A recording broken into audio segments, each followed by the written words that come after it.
가장 놀랐던 거는 전세 가격이 이렇게 많이 올랐구나. 그래서 다들 그렇게 힘들어했구나. 이런 생각을 하게 됐어요.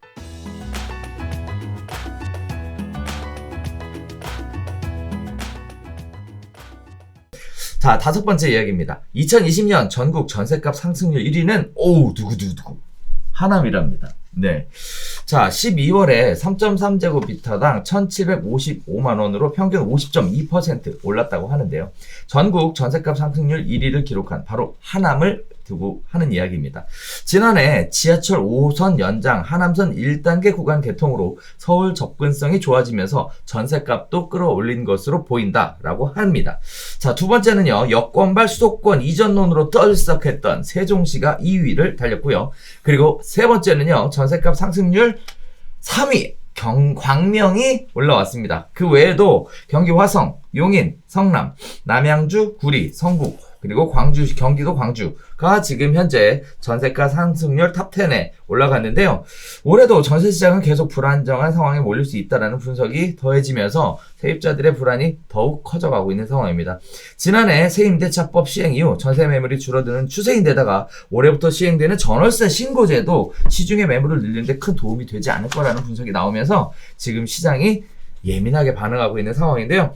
일단 첫 번째는 전세보증금 이렇게 많이 올랐을 줄이야. 저도 깜짝 놀랐습니다. 경기도가 특히 엄청 많이 올랐네요. 전체적으로. 네, 뭐 3-40%씩 오르는 곳들이 이렇게 많아요. 그러니까요. 네. 이게 통계가 2020년 1월달 기준에서 전세가격 1년간. 그죠. 12월달 기준에서 전세가격 이거 비교한 건데 정말 50%면은 두 번째 얘기가 그거예요. 정상적인 소득 활동을 하는 직장인들은 이렇게 1년 만에 가격이 이렇게 올라버리면 불가능하잖아요, 이제.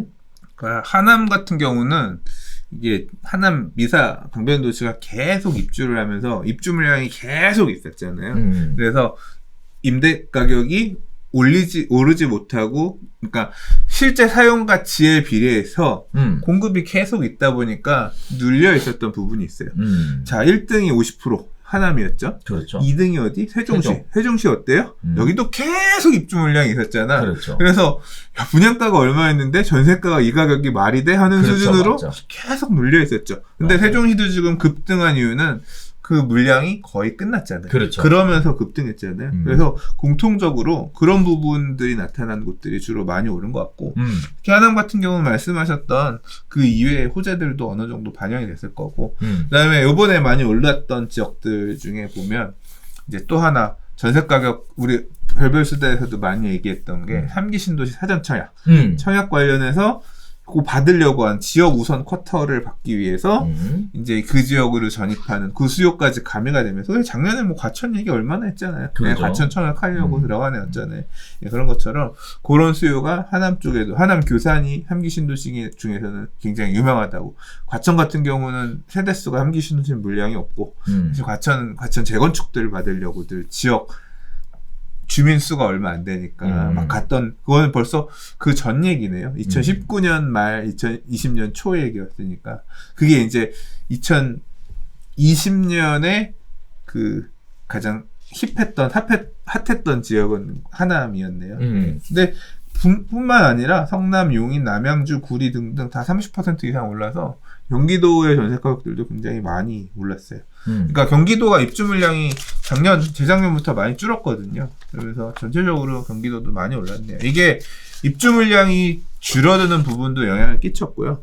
그다음에 임대차 3법으로 대표되는 특히 이제 작년에 계약갱신 청구권 등, 그다음에 이 전월세 상한제 두 개가 맞물리면서 재고주택의 매물, 임대 매물들이 나오기 어렵게 되는, 그래서 신규 매물 가격도 올라가는 부분들이 동시에 작동하면서 조금 뭐 이런 영향을 끼치지 않았나 싶어요. 네.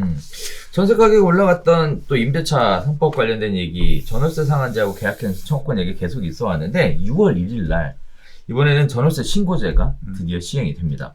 전월세 신고제가 시행이 되면 전세 가격이 많이 올라갈까? 이게 안정화가 될까? 그건 별개의 문제 같은데, 전월세 신고제는 임대 가격 오르고 떨어지고의 문제보다는 이제 임대료 규제 등을 하기 위한 사전 포석으로서 데이터를 가져가겠다. 그리고 임대 소득에 대해서 과세하겠다 등등 이런 부분들을 목적으로 도입하는 그렇죠. 것으로 생각이 되고요. 장기적으로는 당연히 임대료가 올라가는데 영향을 끼칠 수 있는 요소라고 생각됩니다. 왜? 맞아요.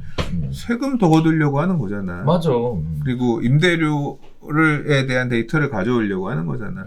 결국은 어떤 형태로든 시장에 개입하는 형태로 나타날 거고. 그렇게 되면 근데 이건 단기적인 흐름으로 얘기할 수 있는 부분은 아니고 그렇죠. 중장기적으로. 그러니까 임대소득 과세가 현실화되면 맞아요. 투명하게 임대소득 과세들이 이루어지게 되면 임대인들은 결국 그 세금 지금은 뭐 그런 세금 임대해 주고 있는 주택에 대한 세금을 보유세 정도 또는 뭐 제한적으로 임대료에 대한 소득세 뭐 이 정도 생각했다고 하면 앞으로는 디폴트로 임대소득세 보유세 플러스 나의 들어간 자금에 대한 기대이익 더해가지고 임대료를 산정할 거기 때문에 이제 그 이후부터는 임대료가 뭐 이제 월세화를 포함해서 확 올라가는 그런 형태로 나타날 가능성이 매우 높다고 생각합니다. 네. 앞으로 장기적으로 임대아파트, 임대주택 같은 경우는 이게 임대소득세를 고려하면 전세 이런 개념이 아니라 매년 내가 이 집에 대해서 1년에 얼마 내가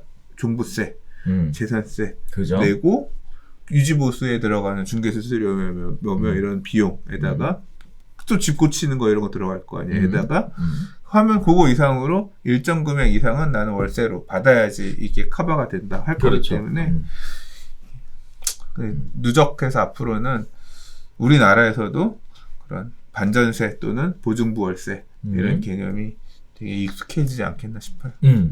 전월세 신고제에 관련된 구체적인 방안은 아직 발표가 되어 있지 않은 상황입니다. 시행일이 6월 1일부터 시행하겠다라는 내용만 나와 있는데 일단은 소장님 얘기하셨던 것처럼 간주 임대료 부분, 임대소득세에 대한 부분이 있을 거예요. 그래서 전세로 임대를 하고 있는 부분들이 과거에 이제 재산세, 종부세뿐만 아니라 이제 소득세를 추가로 부담해야 한다라는 거. 자, 다음에 또 월세에 대한 또 역시 소득세 부담을 해야죠. 지금 하고 있어요. 근데 이제 여기서 문제가 되는 게 저는 이런 생각을 좀 해봤어요. 지금 현재 여기에서 가장 문제가 되는 게 우리가 계속 아파트 시장만 이야기하다 보니까 그런데요. 다가구 주택 같은 경우에는 이제 연세가 좀 많으신 분들이 이제 본인의 주택을 쪼개서 임대를 놓은 다음 거기서 임대소득을 받아서 생활하시는 그 노령층의 인구가 굉장히 많거든요. 이런 분들이 이제 과세 쪽으로 몰려가게 되면 힘들지 않을까? 난 그 걱정이 되더라고요. 서민들 오히려 더 힘든 거 아니야? 난 모르. 네. 그거 내야지 뭐.